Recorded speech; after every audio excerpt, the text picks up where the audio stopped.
Welcome back to Day 4 of Personal Power.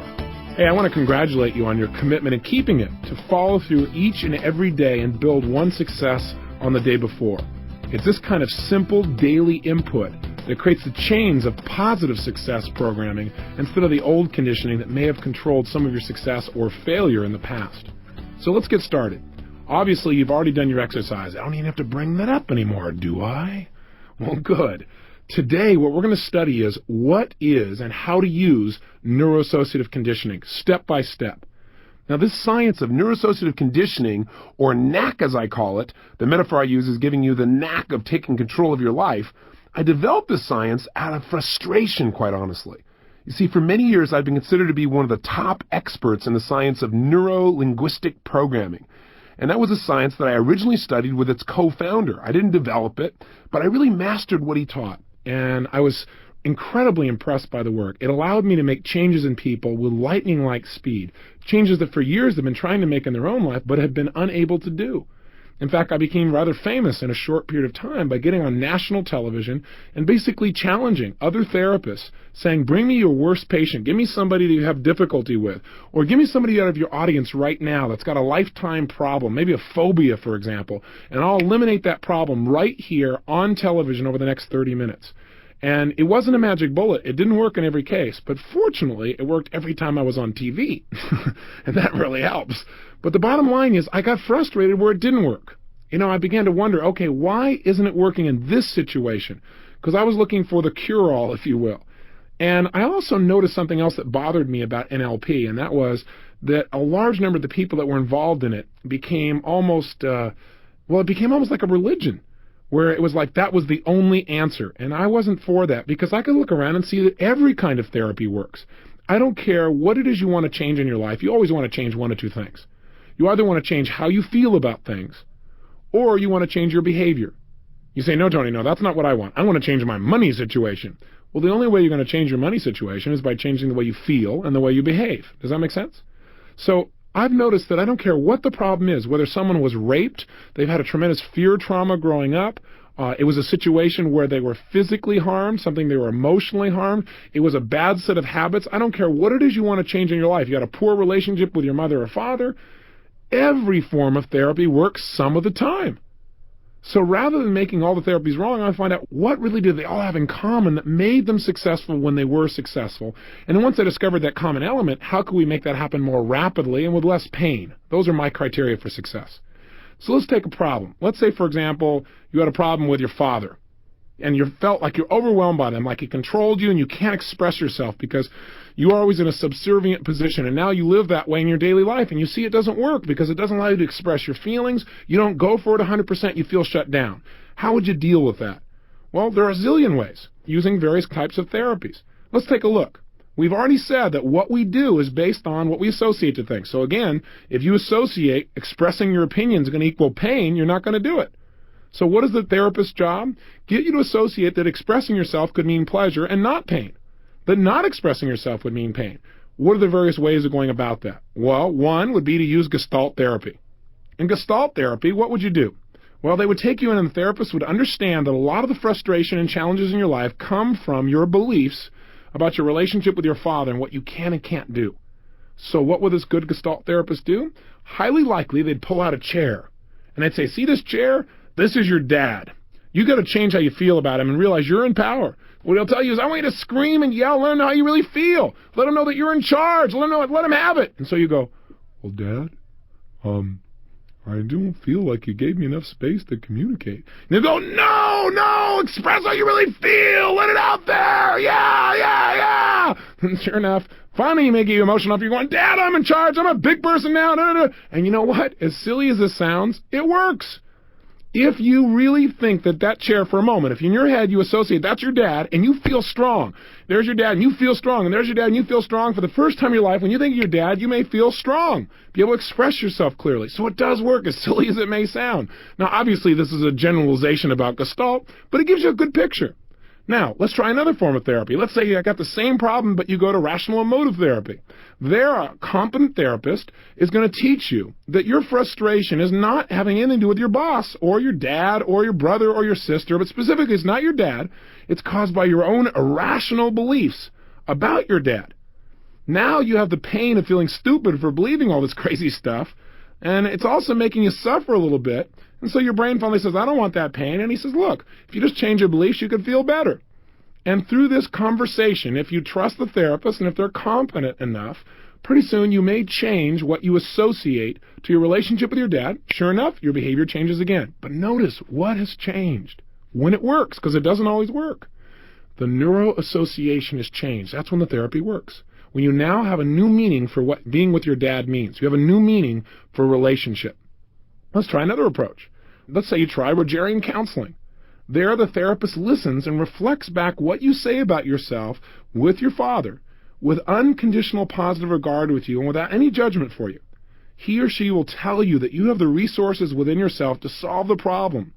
And what they'll do is create a place for you to feel very, very appreciated and loved, hold you in a very strong and respected light, and as you feel better about yourself and you talk about this, you have a kind of reputation to live up to. And as a result, pretty soon you may begin to change your associations in your mind about who you are and what that relationship really is. As a result, bam-o! All of a sudden, the change you wanted has happened. You feel freed. Now you can go out and communicate and be who you are. Again, simple approach. Let's say you got the same problem. You want to go for Freudian therapy, or as we call it, non-directive therapy. There what happens is you lie on a couch and talk to yourself for about 4 or 5 years. I'm being only slightly exaggerating here.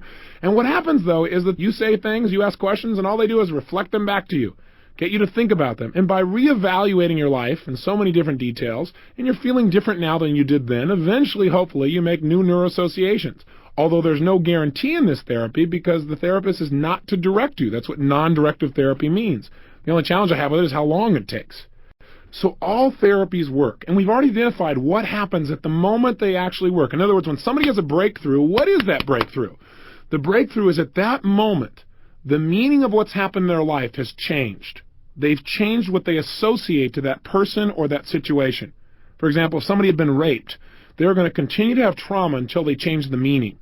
In other words, the reason they feel upset and the anger and the hurt and the pain, they have every right to, but the reason is what that means to them. That means they were violated. It means their life's out of control. It means, let's say, that they're dirty. Whatever it is that they've associated in their head is making them feel pain.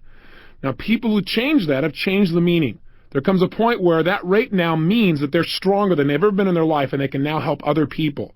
Or that rape now means that it'll never happen again because they know how to handle themselves. Or that rape means it's a chance for them to expand. I don't know what it is. It's different for every person. But if the meaning doesn't change, the person's life doesn't change. There's a gentleman by the name of Viktor Frankl who wrote a book that you should read. It's called Man's Search for Meaning. Fabulous book. Viktor Frankl was a psychiatrist of Jewish heritage who during World War II had the unbelievably unfortunate experience of being locked up in a Nazi concentration camp where death seemed certain. Now, the interesting thing that happened there is while most people just gave up and died, he somehow, through a series of experiences, began to trigger and associate to being in that camp the possibility of power and pleasure. What do I mean by that? Well, what he noticed was that maybe 1 out of 25 people were going to live. But he wanted to know what made that 1 out of 25 make it while everybody else around them died. And as he began to study and pay attention and talk to these people, he found that the difference is what they associated to their experience in the camp. For most people, being in the camp meant instant death. They gave up right away. Or they began to think about and focus on continuously, why has God done this to me? Why am I going through all this pain? The people who survived developed a reason to do so. That is, they developed a meaning for their suffering. In other words, instead of just suffering for no reason, which means ultimate pain, they said, I am suffering so that I can come back and tell the story to my children and make sure this never, ever happens again on earth. And for them, the ability to come back and tell that story, the ability to touch the future, was enough pleasure that it enabled them to create a meaning out of their present pain. In other words, if they could just hang in here through this pain, the ultimate pleasure in the long term would be worth much more than the pain they were going through. They had a reason to live. They had a meaning. And by changing the meaning of their suffering to something that would eventually make a difference, they were able to make it through, and they had a will to live that was so strong, they pulled themselves through the toughest times. I'm here to tell you that what we've talked about on the last 2 tapes is nothing but changing meaning. Changing the meaning of dieting to pleasure instead of pain. Changing the meaning of developing your own business to ultimate freedom instead of massive risk and potential loss. changing what stopping smoking means. For most people, stopping smoking means, oh my gosh, I may gain weight. Oh my gosh, I'm giving something up. And as long as you're giving something up, it means pain. Changing it instead to freeing yourself. Changing your associations or the meaning of what a relationship means. From, it's a leash around my neck that takes away from my freedom, to it's one of the most empowering, fun, powerful, transforming experiences I could pray for in my life. That process of transforming meaning, changing what we associate, is what all therapies do when they work. So you don't have to go to therapy. You can learn to do it on yourself just by changing what you link up inside your own head. Having seen that the real difference, what changes people, is when they change meaning, what I began to do was analyze, well, how come some people did that in one session and some took 7 years? Well, part of it was the approach, obviously, the type of therapy that was used, but also part of it was, where was that person and their level of commitment to making a change? I mean, I know some people, you could change them in a heartbeat. It didn't take any effort at all. Other people, boy, you really had to push. And some people never seemed to want to change at all. They kept coming, they'd want to pay somebody, they want to go talk to the therapist, but they don't really want to change. So I began to look at what was it that got somebody to the point of really making the change in this session so that I could develop a way to create results in people literally in one session instead of 500. When I taught NLP, neuro-linguistic programming, people would come see me and they'd want me to change them. And I would. I'd go in there and change their associations, and it really worked. But I also noticed that in some cases, not most, but some, after a couple of years, the change would go back. Let's say somebody was smoking and I got them to link to smoking, massive pain, and to not smoking, pleasure. Well, once that happened, sure enough, their behavior changed. Their brain needed to avoid pain, so it avoided cigarettes, and it wanted pleasure, so it moved towards the new behavior that we installed. But the whole idea of programming basically set me up.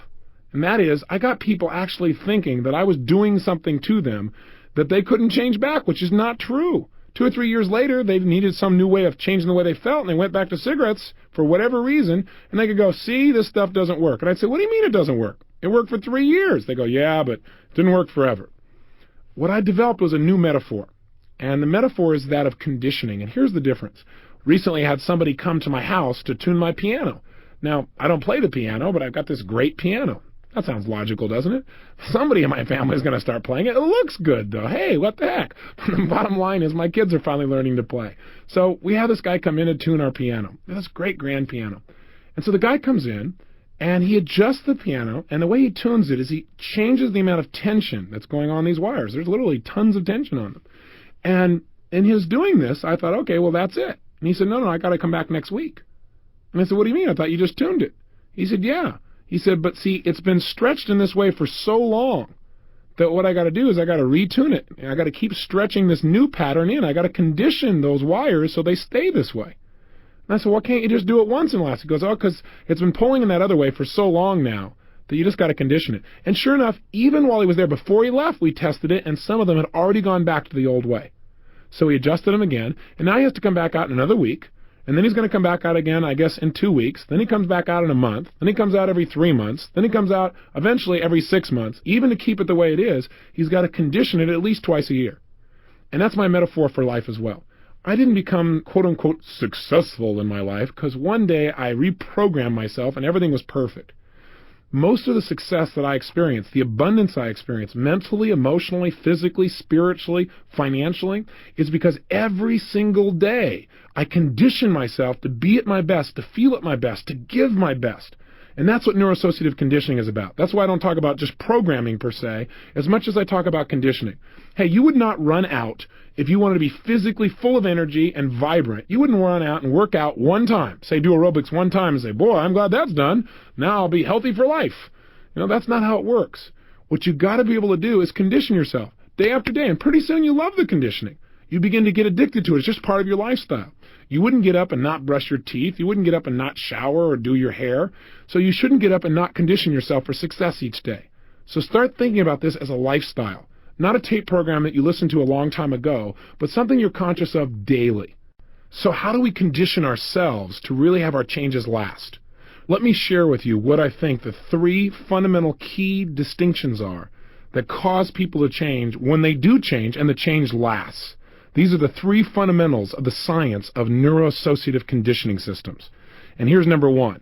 In order to get a change where it's going to absolutely happen and it's going to last, you must first get leverage on yourself.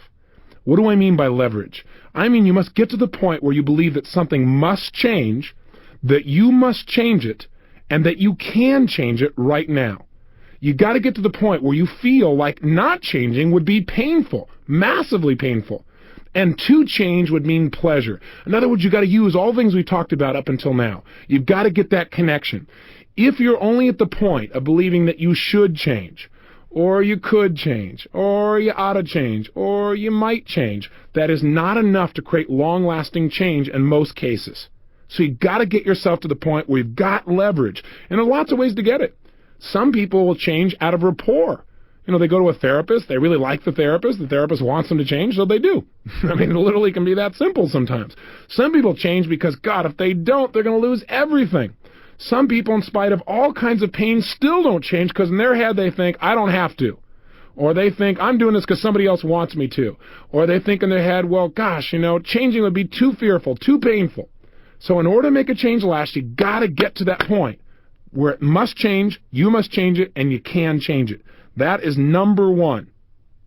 I'll give you an example. When people come to me sometimes for private consulting, and I've trained all kinds of other people to do this work now, so I don't do private consulting, but invariably I still have a few people that want to do it with me personally for whatever reason, or no one else has seemed to get in the results, so I'll take the challenge on personally.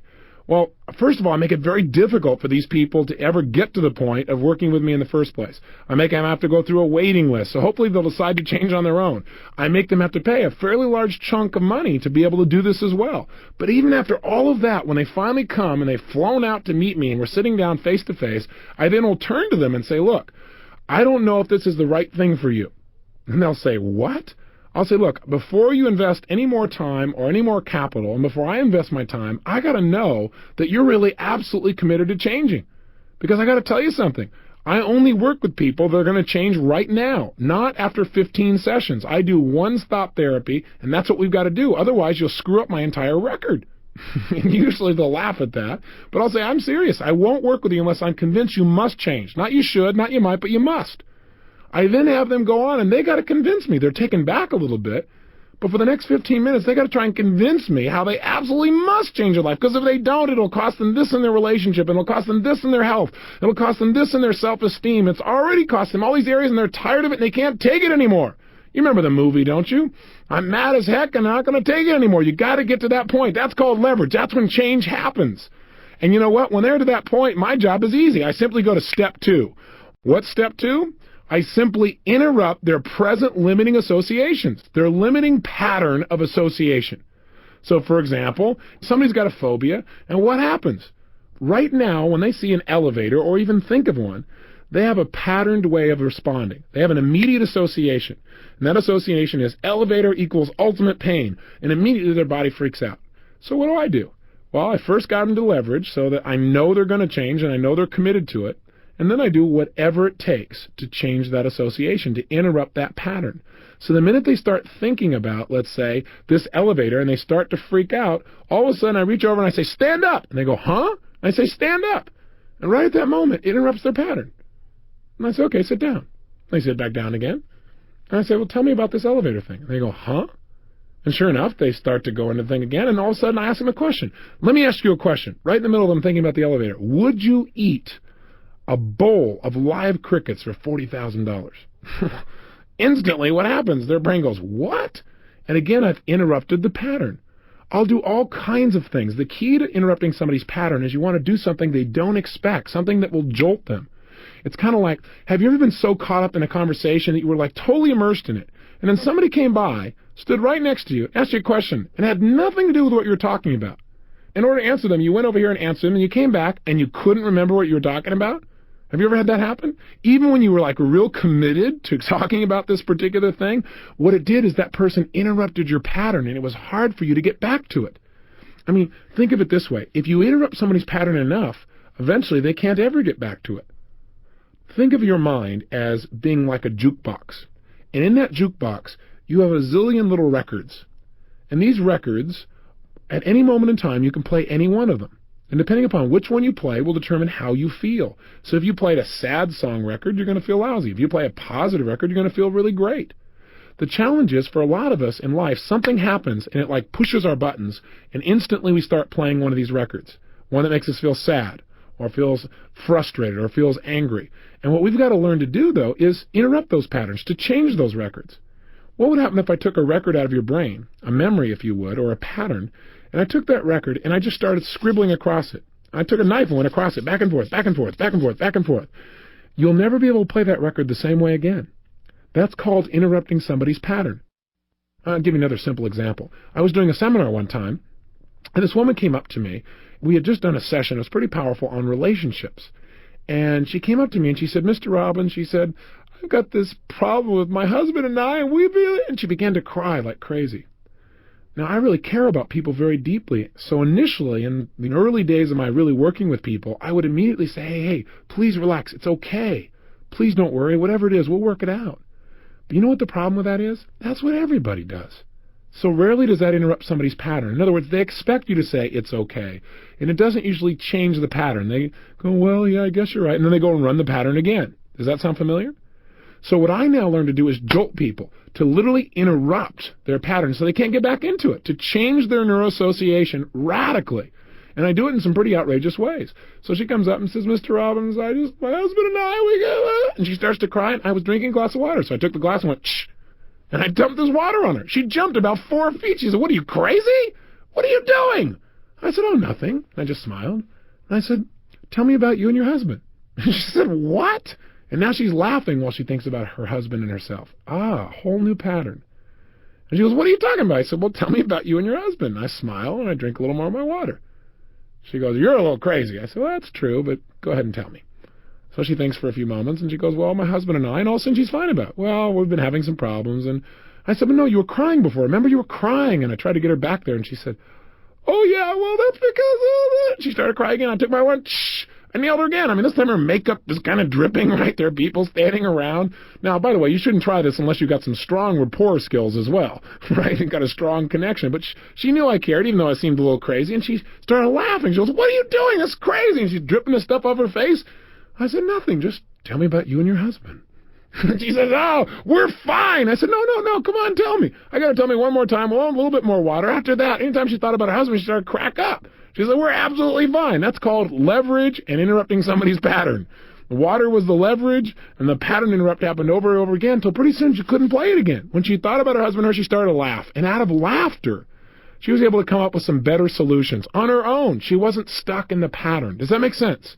We've got to interrupt our pattern to create new results. And that's exactly what this is about. The third key to creating a long-term change then is, once you've got leverage, it must change. Once you've interrupted your present pattern, then the third key is you've got to condition yourself to have a new association, a new empowering association. So what I got this woman to do, for example, was I got her to link laughter to her relationship. By having laughter, all of a sudden, again, she's able to deal with the situation. Or with somebody with a phobia, I get them to think of times in their life when they felt incredibly strong and powerful. And I get them to associate feeling strong and powerful to, let's say, taking the elevator ride. And I do it over and over again and condition them until pretty soon when they think of the elevator ride, they feel powerful. What happens? They feel differently, they behave differently, the problem is handled. And this can be done with virtually anything as long as you get enough leverage. Let me give you another simple example of this. I was doing a seminar one time, and I was telling the audience basically what I've shared with you, that the bottom line in life is that if you're not doing something, it's because you associate more pain to doing it than not doing it. Now, I had a woman who raised her hand and said, look, there's an exception to that. She says, for example, my husband and I, we'd like to get together and spend more time, but we just don't. I said, well, why don't you? She goes, well, we just can't. I said, you mean you aren't committed to? And she said, no, well, I guess you're right. We aren't 100%. I said, if you were 100% committed, could you find a way to spend time together? She said, well, of course. I said, then why don't you? She goes, well, I guess because we're not committed. I said, why not? And boy, that opened up something. She said, well, I don't know. I just, I love my husband, but I can't commit 100% to him. I said, really? Well, let me ask you a question. If you don't commit to him, there's only one reason. You think committing is going to mean more pain than not committing. Is that fair? She thought for a moment. She goes, well, I guess that's true. I said, how come? Where did you get that thing linked up in your head? And what turned out to be was that when she was growing up, she gave 100% in her mind to her family. She gave 100% in her mind to her parents. She loved them 100%. And she felt like here she was giving, and was totally committed to loving them, but she didn't feel like they gave back. She felt unloved. She felt like they didn't reciprocate. And so as a result, she felt these tremendous feelings of loss. And that meant a lot of pain for her. So somewhere along the way, her brain linked up. If you commit and love somebody 100%, then what's going to happen is it's going to mean pain to you. She wasn't even aware of this consciously. But now all of a sudden it was affecting her relationship with her husband, where they had drifted apart. They weren't spending time together. Part of it was just not feeling 100% committed, not being willing to give 100% of herself emotionally and physically and spiritually in being with her husband. So how do you help her to change her neuroassociation? What's step one? Do you remember? Get leverage. So I had to help her get to the point where she believed that she must change this pattern. So I said, well, let me ask you a question. I didn't tell her she must change it, by the way. I got her to tell me. I said, if you don't change this pattern, if you still don't commit to your husband, how will it affect your relationship over the next 3, 4, 5 years? Well, she thought for a moment or two, and she said, well, I think it would mean divorce. I said, how come?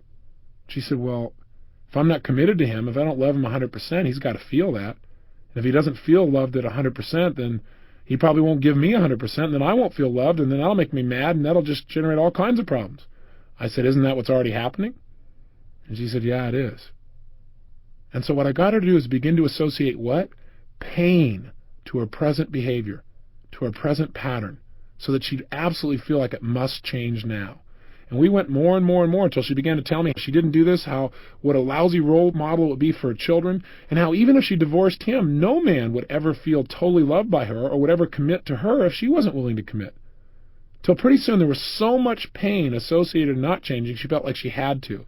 And I said, if you were to change, what would happen? And she said, well, gosh, there's a good chance that if I did change, that he, in fact, would, give all his love to me, too, and our relationship would get better, and our home life would be better. And she went on and on and on with all the pleasure. I'd accomplished step one without a doubt.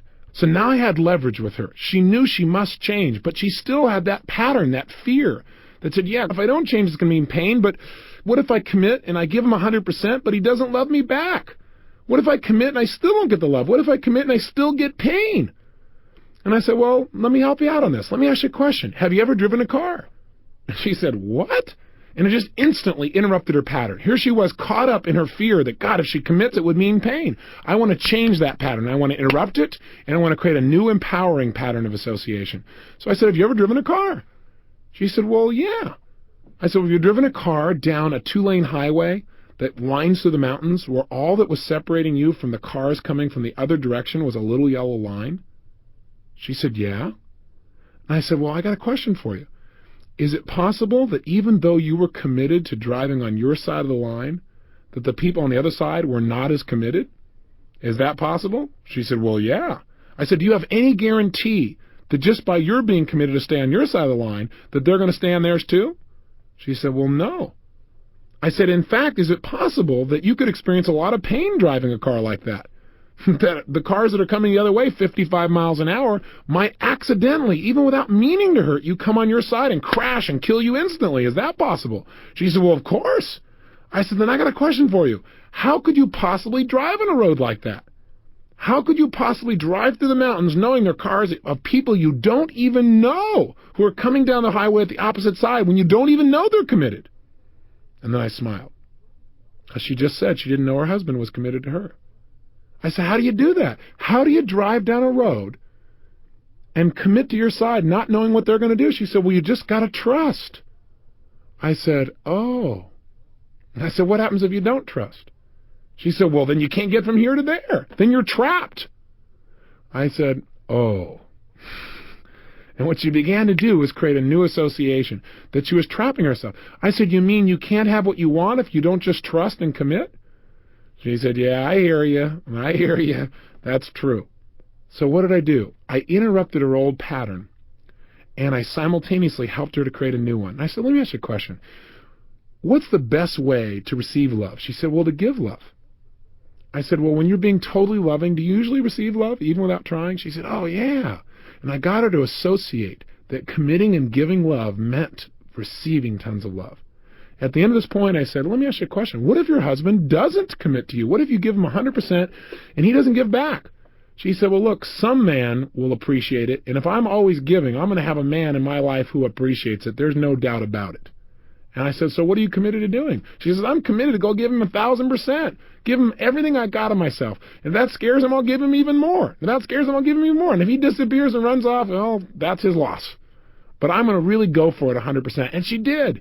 Simply by changing her associations. Go through the 3 steps. Get leverage. Get where you must change. 2, interrupt the pattern. 3, create a new association that empowers you. Now, I could have gotten the same result using Gestalt therapy, rational emotive therapy, virtually any form of therapy. But I'll tell you what the key is. The key is the distinctions about leverage and interrupting people's patterns. That's the key to making the change. I mean, I'll give you an example. Recently, I heard on a late night on the news there was an advertisement for a television program. And on this morning television program, they said they were going to have an expert who does 5-minute phobia cures. Well, that's pretty much how I became famous. I got on television and basically eliminated people's phobias right there on camera. So I figured, hey, maybe it's one of my students. Or maybe it's one of the psychiatrists or psychologists I've trained. The next morning, I tuned in on the show, and it wasn't one of my own students. This guy had a totally different technique for eliminating phobias. And here's what it was. First of all, they brought this man on. He was a psychologist. And they brought him on, and they said, look, okay, he's going to eliminate this man's phobia. And the man came up, and he said, this man has a phobia to snakes. Sir, how do you feel about snakes? And the man said, not very good. I thought, wow, major phobia. When I deal with people with a phobia, I look for somebody who's out of control, somebody who's screaming and that stuff. I thought he didn't exactly pick a real challenging subject, but okay, here we go. So then he's going to test it. So I figured, what I've done on a regular basis is go out and I grab a real snake and just scare the heck out of somebody and see that it really works. And then I test it afterwards to see if it works by handing them a snake and having them wrap it around their body. In fact, I did it with a giant boa constrictor on a couple of television shows that when I first saw the boa constrictor, I had to work on my neuroassociations. But anyway, the bottom line is this guy brings out a plastic snake.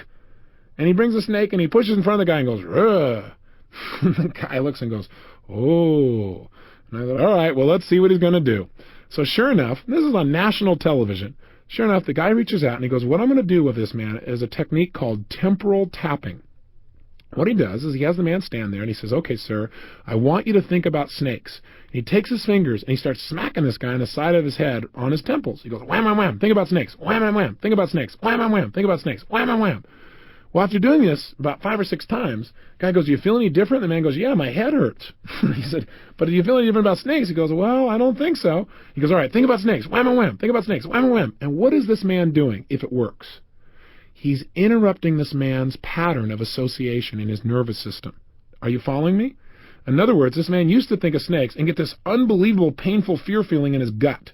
Now instead, he's got this pain in his head. Now that may not sound like much, but it is a change, and it will take him out of fear. Well, the guy did it over and over again, and it didn't work. All of a sudden, this psychologist breaks out into this massive sweat on national television. He's having a pain called failure on national TV. And all of a sudden, my heart goes out to him. I thought, nobody wants to be in this situation, right? They say, all right, we're going to cut to a commercial, and then we'll come back. Meanwhile, he's still going, think about the snakes. Wham, wham, wham. Think about the snakes. Wham, wham, wham. Well, when they come back from the commercial, we don't see the man with a snake phobia, and there's no mention of what happened. Instead, there's a new woman here, and she has a phobia to ladders. And so he says, okay, now think about ladders, wham, wham, wham, think about ladders, wham, wham, wham, think about ladders, wham, wham, wham. And he keeps doing this over and over again. He says, do you feel any different? She goes, well, yeah. He goes, now, and you could see she did feel different. She didn't look as scared. Think about ladders, wham, wham, wham. After 3 or 4 minutes or 5 minutes of this, maybe a little bit more, they finally bring out this ladder, and they ask her to climb up it. Well, she walks over, she goes, yeah, I think I can do it. I feel different. She takes a step on the first step, then the second step, then about the third step, and she kind of gets a little scared, but she kind of stays on the third step, and then she comes on down. Well, the audience claps like crazy, and the host of the show comes over and says, hey, that was really great. Well, you must really be proud of yourself. She goes, yeah, I'm not only proud, I'm excited. Because you know what? My husband said that if this therapist guy could help me, and I could get up at least 3 stairs, that he'd give me a shopping spree, and he would paint the whole house. Interesting. She walked in with leverage. It was a must for her, because for her, being able to do this meant she could have lots of pleasure and get out of some pain. Pretty hot deal. So no wonder step 1 was handled, so all this man had to do was step 2, and step 3 fell into place. And the problem is when you go to a therapist and it doesn't happen, it's because they don't have leverage on you, or they haven't interrupted your pattern, or you haven't created a new pattern. So just go through those steps for yourself, and you probably don't need a therapist 99.9% of the time, and I think most therapists would agree with me on this. What's interesting about this story, though, is the host turned back to this guy, and they had like 3 minutes left in the show, and he said, well, 1 out of 2 sure isn't bad. That's a pretty good deal. But why don't you go here and work with John some more, because we didn't get the result with him. Let's see if you can pull it off. And he goes, no. He says, I think John's problem is that he's sick, and he's probably got a virus, so that when I'm doing this, it's affecting his way his body is processing this. And John says, I don't got a virus. And he says, well, he may not know it, but he probably has one. John says, no. The host says, well, come on over. Why don't you go ahead and work on him anyway? And the guy goes, oh, all right. And he gets up there and wham, wham, wham. Think about snakes. Wham, wham, wham. Think about snakes. Wham, wham. Nothing works, right? Finally, at the end, right, the guy's sweating like crazy. And he said, I think I could help him in private. I think he's just uncomfortable because all these people are watching him. And the guy goes, I'm not uncomfortable. I thought, this poor therapist, he's getting beat up here, right? He's going to have a phobia to going on TV shows after this. Well, the bottom line is, finally, right, the show's about to end. And this gentleman who had the phobia says, I think the only reason I'm not changing is I don't really want to. I thought, what better example that leverage was missing. So those are the 3 keys to neuroassociative conditioning. Use them well, and you can make any change you want in your life because you understand the key elements that will make the change happen now, not 6 months from now or a year from now. And I want you to know, I know there's a lot to absorb here, so you might want to listen to it again. And each of these 3 steps we'll be using over and over again over the 30-day period here. So you'll get used to them, and you'll get a lot more examples, for example, on how to interrupt people's patterns, how to interrupt your own patterns. Fear patterns, if you will, sabotage patterns. In fact, we have some specific tapes during these 30 days that are only on how to interrupt those patterns and make the changes. So take heart. For right now, though, let's start to use this at least. Let's begin to get some leverage on ourselves, interrupt our patterns, and create some new associations. Let's start with an assignment. Please pull out your journal right now. And let's start out by taking those 4 things you wanted to change. 4 things that you should be doing but you weren't following through on. And let's make sure that you really make these things happen. How? Let's get some major leverage on ourselves. Right now, I want you to write down 10 reasons for each one of these 4. 10 reasons why you absolutely must make this happen now. And make sure that the musts include what it'll cost you if you don't, and all the great stuff you'll get by doing them. And we kind of started this process, but let's really hone it in so you feel major leverage that this is something that must change. You must change it, and you can change it, and will right now. Write down why you absolutely can change this. In other words, make sure that that first step of leverage is absolutely handled. Second assignment, I want you to make sure that you interrupt your own pattern. And the way you're going to do that is I want you to write 4 or 5 ways that you can interrupt your negative patterns. So, for example, if you overeat, I want you to make one of your assignments to go to a gathering and not eat anything. Go to lunch with someone, have a social meeting, have a conversation, and experience the pleasure of being at a meal without having to eat to get the pleasure. Or let's say you're in the middle of an argument, and right in the middle of the argument, you have a pattern interrupt now that you've designed for yourself, which says you're going to grab your nose and make a silly noise like whoop, whoop, whoop. Something totally absurd. That when you're in the middle of it, the way you're going to get yourself out, you're going to reach up and go whoop, whoop, whoop. And you've got a way to interrupt that pattern massively. It'll also interrupt the pattern of the people around you. In the middle of you arguing like this, also you reach up your nose and go whoop, whoop, whoop. That will definitely change their state. They'll be wondering what's wrong with you, but they'll also begin to laugh, and you'll get caught out of the pattern. You won't get stuck. For example, have you ever been so caught up in a pattern of arguing, for example, you forgot what you're arguing for, but you knew you had to win? Well, this is the way to get out of it. Interrupt the pattern. Do something hysterical, do something weird, do something funny, but specifically, right now, make a list of 4 or 5 pattern interrupts you could do. You might want to create some of these for your relationships. The more you can do that, interrupt your own patterns, the more power you have over yourself. Here's the 3rd assignment on this exercise. Create a new association to the change you want. In other words, whatever change you want to make happen, make sure you link tons of pleasure. And one way to do that is just think about all the things you're going to gain in your life and feel the gains. All the things that are going to be more pleasurable, all things that will be better by you making these changes. And do it over and over again by repetition. So whenever you think of it, you think of all the great things you're going to get. As a result, that new association will stay and things will change. So the assignment is, first get leverage on yourself. Write down 10 reasons why you absolutely must change this behavior or action. Also write all the reasons why you know absolutely that you can do it. Number 2, design 4 or 5 ways to interrupt your patterns. 4 or 5 ways to get yourself out of a limiting association. And then thirdly, over and over again, condition yourself. Think about things over and over again. Feel them and think about them until you have a new association that gets you to follow through, and it's effortless, where you want to do it consistently, where you feel compelled and driven. Have some fun with this. I know it's new. So was riding a bicycle at one time, and you may have fallen off in the beginning, but you didn't go, oh, I'm a failure. You just got up and did it again. So if this feels a little awkward at first, that's okay. Just go for it. As we do it over and over again, you're going to get good at it where you don't even have to think about it. You can just produce the result. Go to work, or to play, if you will. I'll see you in the next tape tomorrow. Live with passion.